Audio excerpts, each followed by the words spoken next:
Antibiótico. Quando que eu prescrevo de forma terapêutica? Em apenas 3 situações, virtualmente são apenas 3 situações que a gente deve prescrever antibiótico terapêutico. Estou desesperado, meu paciente está grave demais. Meu paciente está sem defesa e está com febre. E eu tenho certeza, esse paciente tem uma infecção, ele não está grave, mas ele tem uma infecção. Vamos falar sobre isso? Bom, desespero, meu paciente está mal. Seu João, 65 anos, é um paciente funcional, DPOC e doente renal crônico. E ele interna por uma piora do estado geral há 2 dias. De repente, ele começa a ficar confuso, com Glasgow de 13, hipotenso, taquicárdico, hipoxêmico. Não está com febre, mas ele está com a pele fria, né? Ele está com enchimento capilar muito lento, ele está com a diurese reduzida. E a hipótese que a gente tem aqui são múltiplas disfunções orgânicas, esse paciente deve estar séptico, ou talvez até em choque séptico, a depender do manejo que ele receba. Então aqui é antibiótico, protocolo de sepse, e depois a gente pensa. Então, esse racional, você sempre deve prescrever antibiótico se você suspeita de sepse. Então, um SOFA, um score de SOFA maior ou igual a 2, mais a suspeita ou confirmação de sepse, ou mesmo, sugiro a vocês, é muito difícil decorar o SOFA. Mas quem sabe a gente olhar de uma forma um pouco mais prática para disfunções orgânicas da cabeça aos pés, da cabeça, do cérebro, sistema nervoso central, alteração da consciência, do coração, a hipotensão, dos pulmões, a hipoxemia na relação PO2-FA2, rins, redução de débito urinário, aumento de creatinina, fígado, um aumento do TAP, aumento de bilirrubinas, dos tecidos, vamos pensar assim, o enchimento capilar mais lento, o lactato elevado, do intestino, a estase, do sangue, a plaquetopenia, não a leucocitose, por exemplo, né? Se a gente olhar assim, a gente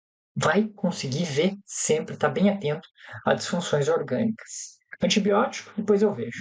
Dica: em geral, a gente se arrepende de não prescrever antibiótico no primeiro dia. Então você olha o teu paciente, mas ela é uma idosinha, eu acho que é só um delírio, talvez não seja nada. Se você está em dúvida, se você pensa que tem disfunção orgânica, coleta culturas, começa antibiótico e depois eu vejo. Só que depois você tem que ver mesmo, né? Ou alguém tem que refletir e repensar na indicação desse antibiótico. Meu paciente está sem defesa, essa é a indicação número 2.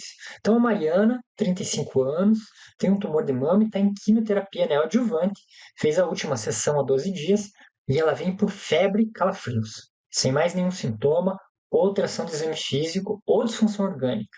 Aqui você vai coletar laboratório e tudo, mas a tua primeira hipótese é a neutropenia febril. Então eu não tenho defesa, eu estou com febre. Cultura, antibiótico, depois eu vejo. A neutropenia febril ela deve ser lembrada sempre em paciente oncológico, hematológico ou até com outras doenças que façam uso de imunossupressor com potencial de neutropenia. Mas, meu Deus, como é que eu vou lembrar disso? Qual remédio faz neutropenia? Ninguém vai lembrar. Talvez com a experiência, com o tempo, você lembre, pô, de alguns. Mas você não vai lembrar de todos, né? Por isso que a gente tem o conhecimento na palma da mão. Então, o Open Evidence, UpToDate, onde for tua plataforma de pesquisa, você vai procurar lá e vai ver, puxa, aqui tem potencial de neutropenia. E é em quanto tempo? Então, vai te ajudar muito na previsibilidade e no entendimento da neutropenia febril. Então, antibiótico, depois eu vejo. E aí, o terceiro tem infecção, tá diagnosticada. Cíntia, 20 anos, sem comorbidades, dor por urinar, polaciúria, febre e calafrios. Não tem disfunção orgânica, não tem suspeita de neutropenia, tem uma pielonefrite aguda. Então, eu não vou esperar isso virar sepse para tratar. Eu pego um café e eu vou analisar detalhadamente, né, o caso, entender se faz sentido, se o foco for esse mesmo, pensar no melhor antibiótico e vou prescrever sim para ela. Tem uma quarta indicação aqui, talvez, né, que eu chamo de quase disfunção orgânica e quase infecção. Então, o Márcio, ele tem 80 anos, ele tem uma doença renal crônica dialítica, ele dialisa por um catéter. E ele vem porque ele está uma piora geral, né? Tem uma história de febre, teve calafrios intensos. Então, isso, puxa, te chamou muita atenção. E ele não tem um foco claro. O catéter dele tá bonitinho e todo, mas tem um catéter dentro da veia, né? Que chama atenção.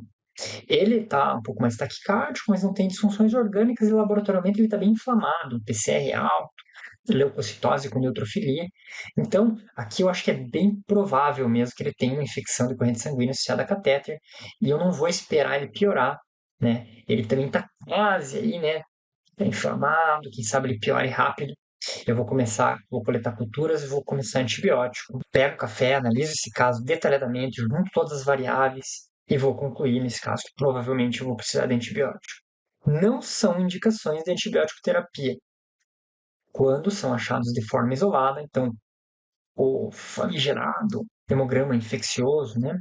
Leucocitose, desvio nuclear à esquerda, tem um monte de causa que não é infecção. Febre isolada, esse me dói mais ainda, que é o parcial de urina infeccioso, né?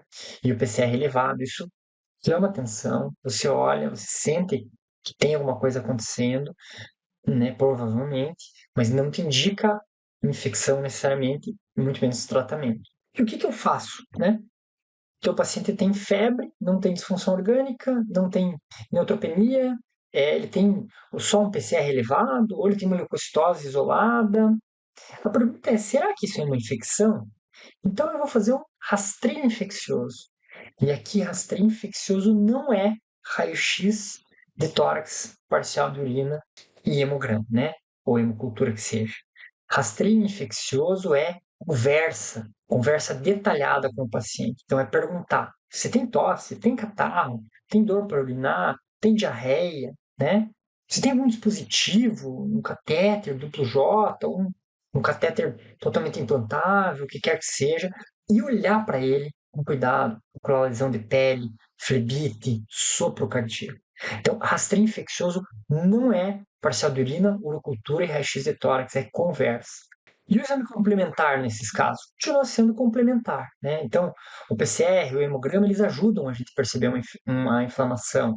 Ou parcial de urina, ele vai ajudar a gente a determinar no foco no paciente sintomático, como bilirrubina, gama-GT, fosfatase, e os exames de imagem vão fazer a gente pensar em que foco será, né? E como é que eu escolho o foco, o antibiótico adequado, tá? Então, aqui, lembrem sempre, né? Qual é a gravidade do meu paciente, qual é o foco provável desse meu paciente, e aí qual será que é o germe desse meu paciente. Então, ele é imunossuprimido, ele é colonizado, ele tem cultura, ele usou antibiótico recente, ele tem internamento recente. Isso ajuda a entender, será que tem algum germe multiresistente por aí? E sempre esteja atento ao perfil epidemiológico da tua instituição. Então, aqui a Joana, ela tem 60 anos, diabética, insulino dependente e obesa. Ela vem com dor para urinar, polaciúria, uma urina turva, febre. Tá?